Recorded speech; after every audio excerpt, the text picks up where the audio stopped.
Welcome to Modern Tactical Shooting, and as you can probably tell from the intro, this video is all about Desert Tech's Quattro-15 in competitive shooting, how this bad boy ran for me in matches. Now, I've previously already done a basic review of Desert Tech's Quattro-15, and in that video, I vowed to run this in some matches. That was back in September timeframe when I did the video. I've got 2 matches on this bad boy, so I want to talk about it in this video right now. So like my first video review of the Quattro-15, I did receive it free from Desert Tech to try. I got it in the form of a whole rifle. I'm gonna put links to all the different videos I'm gonna mention in this video down in the description, but it came to me as a whole rifle. I did put on a Fur Franz upper. This Fur Franz upper has a special bolt carrier and a muzzle brake, has 0 recoil. I'll put a link to my Fur Franz video again down in the description. And what does the Quattro-15 offer? Well, it offers a proprietary 53 round mag that's really no longer than your standard AR or M4 30 round mag, basically allowing you to not have to worry about reloads on any stages in competitive shooting, unless of course there is a mandatory reload. Now, I'll talk about this primary arms offset 3 power magnifier towards the end of the video, but basically I ran this in 2 gun matches using USPSA scoring, so hits do count. You're not just blazing 2 hits anywhere or 1 in the center or 3 gun scoring. It's a balance of speed and accuracy, and at the matches I shoot at, it's a 2 gun open, anything on your gun. They have an AK division, they have a PCC division, they have a rifle only division, but of course I like 2 gun, which is rifle pistol. And in these video clips I'll be showing from the 2 matches, I'm gonna edit out a lot of the pistol stuff and focus just on the rifle runs. And if you notice out on the stages, the clamshell targets, the circular targets, those are for rifle, and the humanoid ones, those USPSA humanoids, those are for pistol. Now, I didn't have any mandatory reloads or have to reload in the first match at all. And really, why run an extended mag when most stages are built around 32 rounds if you don't miss? Well, they do 32 rounds to force 1 reload. And of course, that is why a lot of your competitive shooters run extended mags, like your extended P mags and things like that. And running a 53 rounder, well, I don't have to reload at all. And yes, 32 rounds, but again, that's if you don't miss. If you miss, you have weak hits, you want to instantly make up those hits or weak hits or misses, and you don't have time to count rounds, and you don't have time for perfect follow through. Basically, when the red dot settles or your sights settle, if they settle off where you were aiming at when you broke the shot, chances are you didn't hit what you were aiming at, so you want to make it up as fast as you can. You don't have time to look, so having an extended mag allows you to fire away with no care and abandon. You don't have time to count rounds, you count targets in a stage, and allows you to get on it. And with a quad stack mag, that's 53 rounds in a package that's no longer than your standard AR magazine. It's a lot thicker, but no longer. So how'd the Quattro-15 do? Well, in the first match I took it to, which I did not have this offset 3 power Prism yet, I came in 6th out of 60 shooters overall. And for me, that's pretty good. That's my average at a local match. I like to make top 10. I'm not a heavy hitter anymore. I don't go to major matches like I used to, but I still like to do well, and I couldn't be more pleased to make 6th out of 60 overall. That's against all the divisions.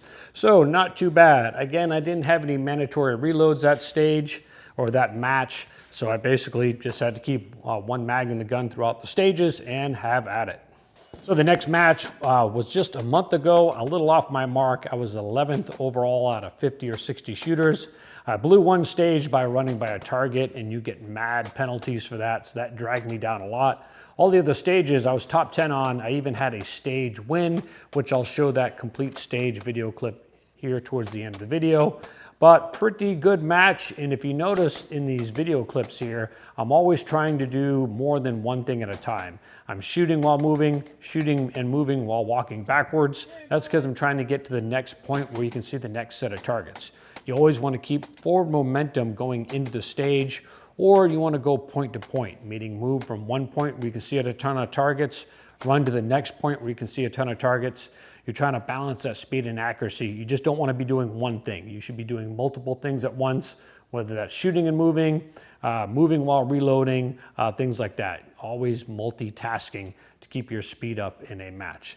This gun performed great. Again, I did have one jam in the match, but it was ammo related.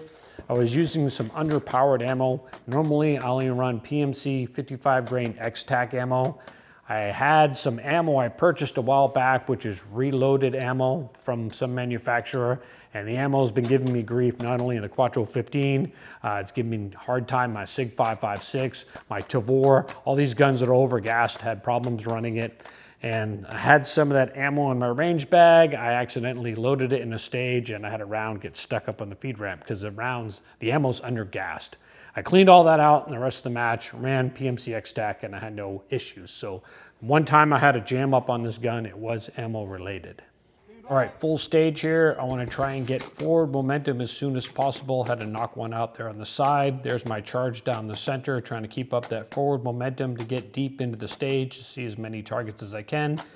A transition there to pistol, and I'm moving to my next point backwards, getting these on the outside, and then finishing up with some medium range pistol shots.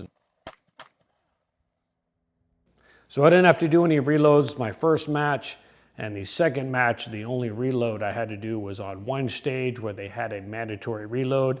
Unfortunately, I did not capture it on video, as well as I used this offset Prism on that same stage.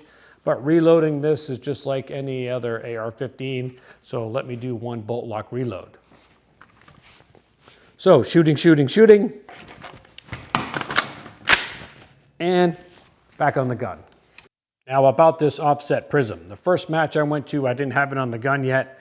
The last match, it really came through for me on one stage. Now in the two gun format I shoot, most of your shots, 90% of them are 50 yards and under, and a red dot's gonna shine. But for that 10% that are past 50 yards or really small or out around the 100-yard mark, which are totally feasible with a red dot, but with this 3 power, it makes you just a little bit faster, and that's why I put it on this gun. Not to use it out past 100 yards, even though I have a 300-yard zero on here, not to increase the range, but really to make shots in that 50 to 100-yard spectrum a lot easier. And on one stage, you were required to shoot 5 shots on the head. That was partially obscured by no shoot, and I was able to outpace everybody in my squad running my offset Prism. And what I really like about it is you can manipulate it, of course, without having to take your hand off the rifle. That's the beauty of an offset. And I think this is better than a flip to the side magnifier, because again, you got to take your hand off the gun. That takes time. And even in LPVO, if you're going to change magnification, you got to take your hand off your gun. The reason why the offset Prism is kind of working for competitive shooting, red dot there for 90% of your shots. For that 10%, it's right there. Now, the one critique I got in the video about this when I made the video is a lot of people mentioned how it's really hanging off the gun quite a distance. And that's really due to the mount on the Prism. It kind of does stick out a little bit.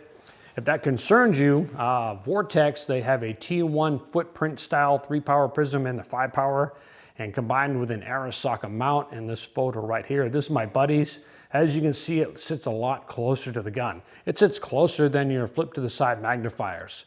So if the distance does concern you, I think maybe looking at that Vortex setup. I'm super interested in maybe getting a 5-power Vortex and putting it on a rifle and trying that. So far, it's something only being seen in the competitive shooting world, but I think it's just a matter of time before you might see some tactical shooters running or playing with this type of setup. If I was going to use it tactically, I'd probably want a 5-power and then, of course, a red dot on top. But this setup is, meant to blaze at 100 yards and under, and so far, I'm really digging it. So there it is, Quattro-15 in competitive shooting. And as I've already said, I'm really digging this setup. Allows me to fire away with no care and abandon. Don't have to sit there and count rounds and worry if I'm running low in the middle of a stage. 53 rounds, that's not going to happen. Now, speaking of competitive shooting, I have a very ambitious project I'm working on, and that is the history of competitive shooting in Special Forces as I saw it. So it's going to take me a while to compile that, but I think it's going to be super interesting. Not just my point of view. I'm going to mention a lot of Special Forces soldiers and their influence in competitive shooting and Special Forces tactical shooting. And I'm going to be tackling the continual argument is competitive shooting something helpful for your tactical shooters? But you're gonna have to stay tuned and wait for that video. That will be my next video I'll have out here in the next few weeks. But as always, hopefully you found this video entertaining and informative. I'm Jeff Gerwich. Thanks for watching.